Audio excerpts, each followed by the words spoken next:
D'accord. Nous demandons à notre Dieu pour qu'il puisse bien l'utiliser.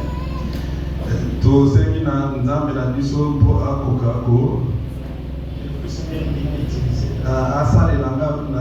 Qu'il m'inspire. Parce que l'inspiration, c'est le monde de Dieu.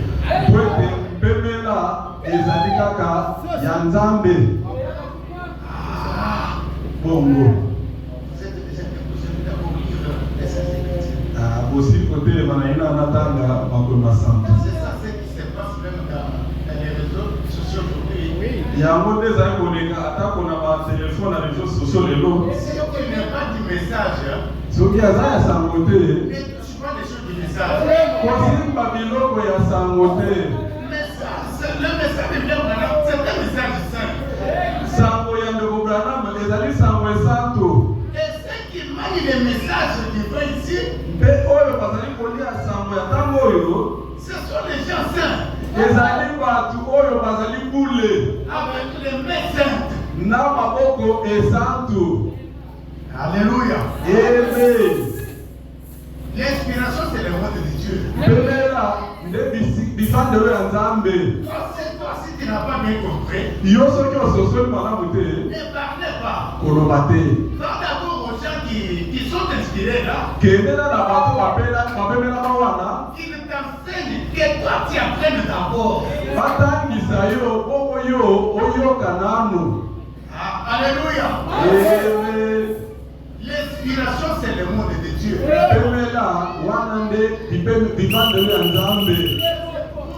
C'est là, non? Vous êtes en train de enregistrer.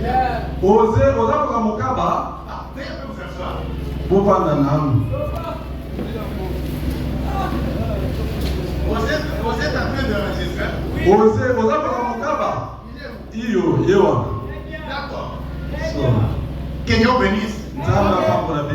Que Dieu bénisse beaucoup l'homme de Dieu Lifoko. Il n'est pas l'Ifoko de la terre, mais l'Ifoko du ciel. J'aime que tout le monde entier puisse écouter ce que je dis.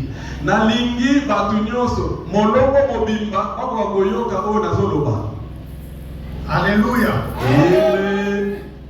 Alléluia. Que Dieu bénisse beaucoup l'ancien Lifoko.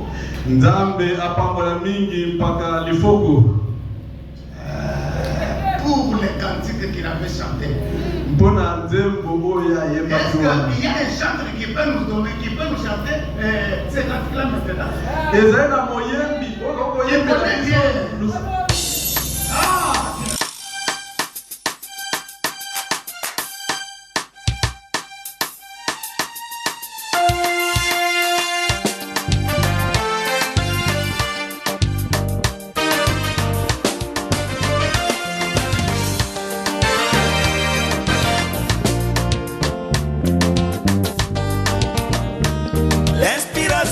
C'est le monde de Dieu.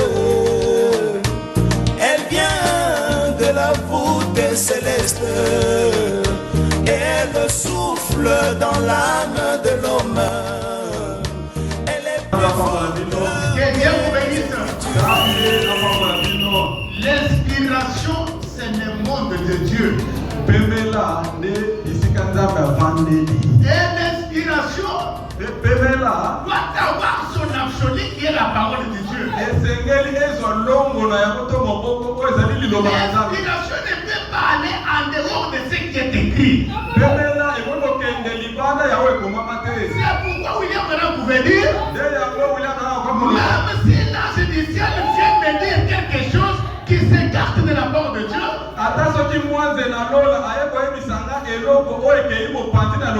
je n'accepterai jamais ce que cet ange-là me dit. Alléluia. Je n'accepterai jamais, dit William Branham. Que le Seigneur bénisse.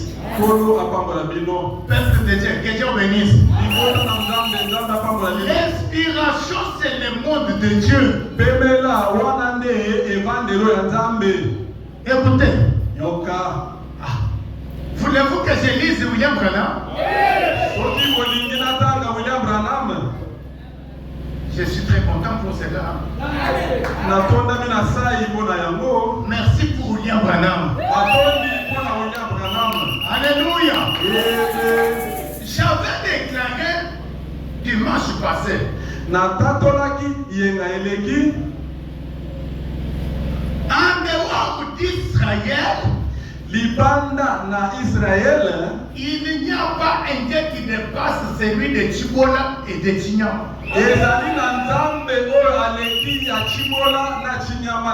Pourquoi j'avais déclaré cela, peuple de Dieu? Alléluia. Amen. Alléluia. Amen. Quand Élisée a eu une double portion qui était. Awa Élisée azwaki eteni mibale ya moliko ezaki likolo na Elia. Quand il est arrivé au Jourdain, awa ye akomaki na Yordani, il a pris ce même manteau là. Azui kazaka obe moko wana. Il a dit alobi, où est le Dieu d'Élie? Wapi nzambe n'Elia? Il y a quelqu'un qui peut dire amen. Il a exalté le Dieu qu'il a vu auprès de son père. Ye akumisi apesi mone na nzambe oya mona tata na ye. Alléluia. Amen. Ni tete chinyame chiwana, moi je n'allais pas apparaître. Ezala chiwana chinyamate ndenga na mona nite. Dans ce message ici, na sango oyo, on ne connaissait pas la conduite du Saint-Esprit. On ne connaissait pas que le Saint-Esprit conduit les gens, envoie les gens dans les champs des missions. On ne connaissait pas ça. Qu'on se dise la vérité.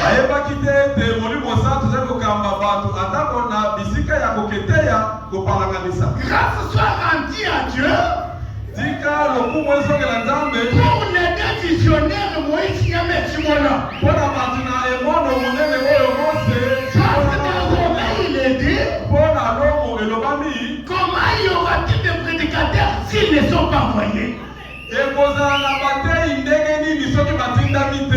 connais aujourd'hui les réveils orientés vers l'œuvre missionnaire au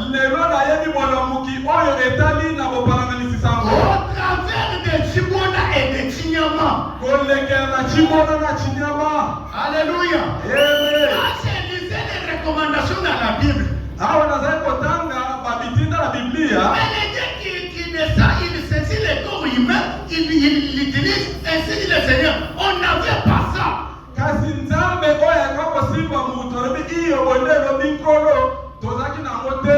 Alléluia. Acclamons fortement pour la que Dieu vous bénisse. Que Dieu vous bénisse. Dans notre réveil, parce qu'il y a 5 sortes de réveils. Il y a 5 sortes de réveils. Parmi ces 5 sortes de réveils-là, il y a un grand réveil qui englobe tous ces 5 réveils-là. C'est le réveil orienté vers l'œuvre missionnaire. C'est un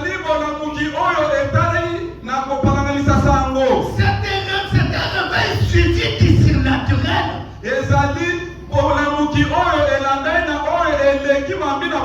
Alléluia. Amen. Depuis longtemps là, quand on prêchait, on prêchait seulement la colonne de feu qui s'était photographiée avec William Branham. On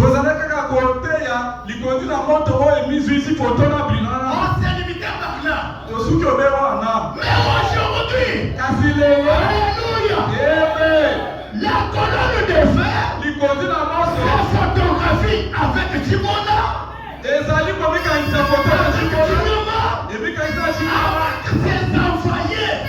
ses envoyés, il s'est photographié encore avec les deux mecs qui vont tenir par. C'est le même Dieu qu'avait William Branham.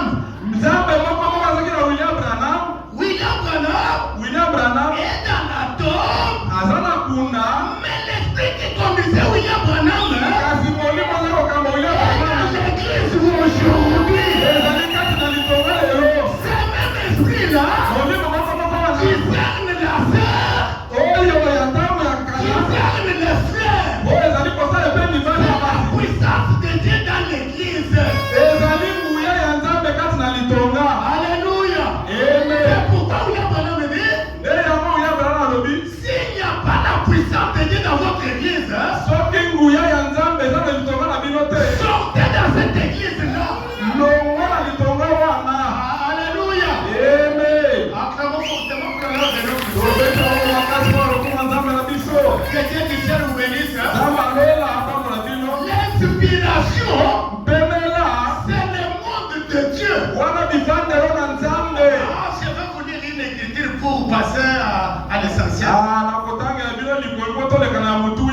Acclamons fortement pour la grâce de notre Dieu. Moi, je n'allais pas être ça que je suis.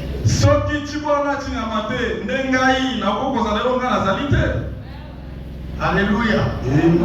Il m'a dit, mon serviteur, je t'envoie dans la ville de Kinshasa. Ah, depuis longtemps là, on n'avait pas cédé ici. Et aujourd'hui, c'est même Dieu là est au milieu de nous.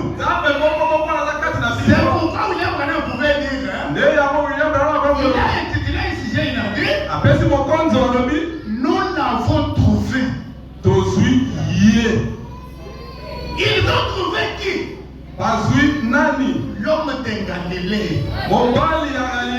Les maris capables. Les lions de tribu de Juda. Celui qui existe par lui-même. Son nom n'est pas Jéhovah.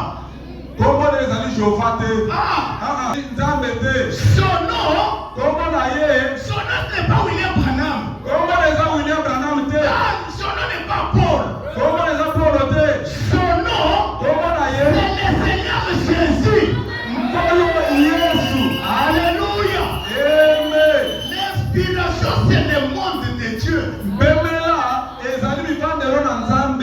Je lis William Branham. Est-ce que vous voulez que je lise William Branham? Montrez cela un peu de main levée. Alléluia. Pour cet âge de la Odyssée, nous avons notre Eliezer. Alléluia. Notre Eliezer, c'est William Branham. Et c'est notre Moïse pour l'âge de la Odyssée ici. Comme on lisait Moïse dans les synagogues, notre Moïse aujourd'hui, c'est William Branham. Que Dieu vous bénisse. Que Dieu vous bénisse. Tous les prédicateurs en dehors d'Israël, qu'ils soient prédicateurs dénominationnels, ton prophète, c'est William Branham, un prêtre. Est-ce qu'il y a un croyant du message qui peut dire un grand amen? Je répète, tous les prédicateurs, quels qu'ils soient musulmans, quels qu'ils soient adventistes, quels qu'ils soient témoins de Jéhovah, quels qu'ils soient Kimbangu, quels qu'ils soient, pour cet âge de la Odyssée, il n'y a qu'un seul prophète. Alléluia. Il n'y a qu'un seul prophète. C'est William Marion Branham. Alléluia. Nous tous les prédicateurs, notre prophète, c'est William Branham. C'est ça, William. Ah, est-ce qu'il y a quelqu'un qui peut dire amen? J'ai lu une écriture sur l'inspiration. Que Dieu bénisse beaucoup les fois là où il est. Écoutez. Que Dieu bénisse. Dans la brochure intitulée La demeure future.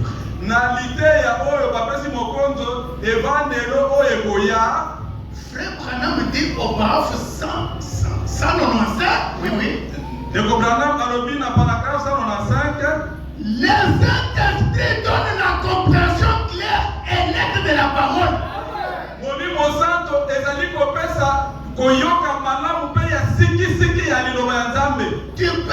Tu as étudié, c'est vrai, tu es licencié docteur.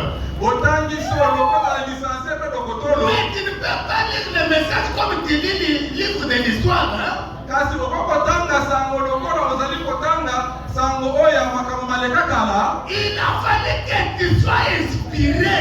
Esengeli yo ozwa mpemela. Il faut qu'il y ait des certitudes pour te donner la compréhension. Esengeli molimo santo eza lokola epesa yo bososoli. Alléluia. Amen. Écoutez, Yoka. je ne lis pas de moi-même. Hein? Nazali kotanga ngai moko te. Je demande à mon associé Manassé de venir lire. Na bangi associé na Manassé aya kotanga. Yoka. Je vais lire dans Faites ce qu'il vous dira, prêchez le 1er juin 53. Nakoteya nakotanga na osala oyo ye asali oyo eteyami na le 1er juin 53. Écoutez. Yoka. Paragraphe 14. Paragraphe 14. Écoutez. Yoka. Eh bien, Otala. sur l'estrade, Likolo. sur l'estrade, Awa likolo ne tumbelo. quand le Saint-Esprit parle, Awa molimo santo ekoloba. et il parle au travers des lèvres mortelles. Pe azali kosalela aza kolobela kolekela na mutu oyo akokokufa. Il fait toujours. Azali kosala kaka. Je pense que ceux qui sont derrière moi sont des prédicateurs. Po baye baza nsima na nga baza bateyi. Et mes frères, Pe bandeko na nga mibali. vous n'avez jamais prêché un serment dans votre vie. Otikala koteya ata liteya moko te kati na bomoi na mobimba. C'est le Saint-Esprit qui l'a prêché au travers de vous. Ezali molimo santo nde ateyi yango kolekela na yo. C'est vrai, voyez? Solo bomoni. Voyez-vous cela? Ozomona yango. Voyez? Bomoni. Ce n'est pas nous qui prêchons. Ezali biso te baye tokoteya. C'est le Saint-Esprit qui parle. Ezali molimo santo nde eza koloba. Oh, nous pouvons écrire quelque chose et le lire. Oh, tokoki na kokoma eloko moko mpe kotanga yango. Mais ce n'est pas cela prêcher. Kasi ezali wana te nde koteya. Prêcher, Koteya. c'est quand l'inspiration vient et voyez. Koteya ezali awa mpemela eyei. Omoni. Et c'est prêcher par l'inspiration. Mpe ezali koteya na nzela ya mpemela. Et c'est le Saint-Esprit qui donne l'onction. Mpe molimo santo nde ezali kopesa epakwa. Est-ce qu'il y a quelqu'un qui peut dire à ta main? Ezala koko amen ya monene. Mon associé n'a pas bien lu. Associé na nga ataki malamu te. Il a parfois ajouté quelque chose. Mbala musa bakisi eloko mosusu. Je demande aussi à mon associé Tadé vient lire. Écoutez, Abengi mpe associé na nga Tade atanga. nous faisons cela Kokosala yango boye. pour que la compréhension soit partout. Po ete koyoka to kososola malamu ezala bipai nyonso. Amen. Amen. Nous sommes du message. Biso toza baye ya sango. Nous lisons chaque fois les messages. La nuit, partout là. Nous lisons toujours les messages. Totangaka mbala yiso sango. Bipai nyonso. Nous avons la compréhension claire. Tozali na bososoli oyo asikisi. Par le Saint-Esprit. Na nzela ya molimo santo. Alléluia. Amen. Alléluia. Amen. Écoutez. Yoka.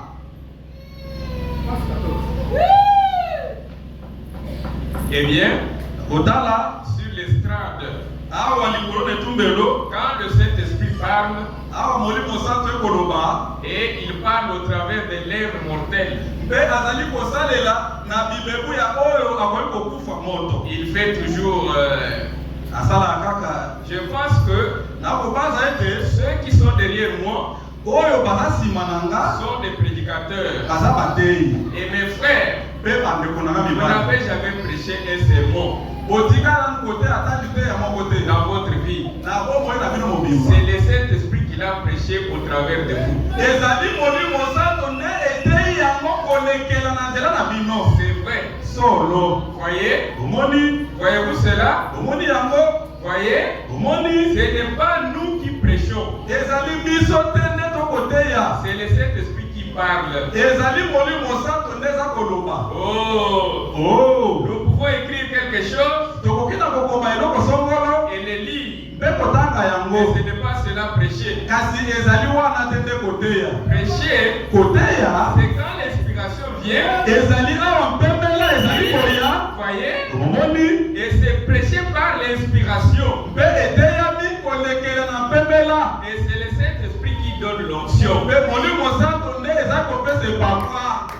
Acclamons fortement pour la reine de notre Dieu. Tobeti maboko makasi mpona lokumu na Nzambe na biso. Alléluia. Amen. Quand quelqu'un n'a pas bien compris, Awa mutu asosoli malamu te, il n'a pas commis un péché. asali lisumu te. Ne l'ingériez pas, c'est notre frère ou c'est notre sœur. Kofinga ye te azali ndeko na biso mobali to mwasi. Il a fallu s'approcher tout près de lui, Esengeli kokusa na pembeni na ye, lui faire comprendre ce qui est écrit. koyokisa ye oyo ekomami. Comme Philippe avait fait comprendre quelqu'un qui était sur son vélo, ce qui était écrit. Lokola Filipo akende koyokisa mutu azalaki na likalu nini ekomamaki. Notre erreur à nous, Libunga na biso. c'est parfois quand quelqu'un parle quelque chose qu'il n'a pas bien compris, nous commençons à injurier, nous parlons. Ça, ce n'est pas l'amour. Ezali awa toyoki mutu aza koloba eloko oyo ye asosoli malamu te, tobandi kofinga wana eza bolingo te. L'amour, Bolingo vous voyez que parfois, vous voyez, me dit, ezobanda alors ça commence à marcher. awa mwana abandi kotambola. Alléluia. Amen. Il a besoin de marcher. aza na posa ya kotambola. Ne tapez pas cet enfant-là. kobeta mwana wana te. Vous allez me dire, Nana malobi. apprends vite à cet enfant-là comment marcher. Yo tangisaka ka mwana wana lolenge ya kotambola. Saisir cet enfant-là par son bras, Simba ye na musapi na ye. montre-lui comment marcher. Lakisa ye ndenge nini kotambola. Ah, que le Seigneur vous bénisse. Hein? Akola pambola bino. Que Dieu vous bénisse. Nzambe pambola bino. Ah, veuillez vite vous tenir debout, nous allons passer à la Sainte Seigneur. Likolo toleka na oyo ya motuya. Acclamons fortement pour la gloire de notre Dieu. Tobeti maboko makasi mpona lokumu ya Nzambe na biso. Il y a cela qui acclame pas. Qu'est-ce qu'il y a? eza na basusu bazobeta maboko te nini ezokendela te. Acclamons fortement pour la gloire de notre Tobeti Dieu. maboko makasi mpona lokumu ya Nzambe na biso. Ça, c'est la vérité. Oyo eza solo. Dieu nous a donné le ministère de réconciliation.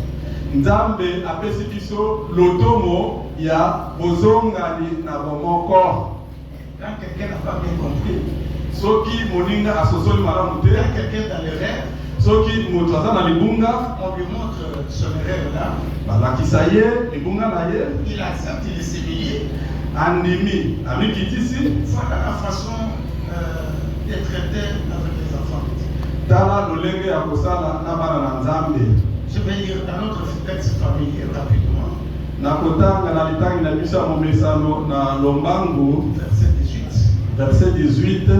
Ah, est-ce qu'il y a un prédicateur qui m'a bien suivi? Natuni eza na mutei wana ndenge malamu. Ok.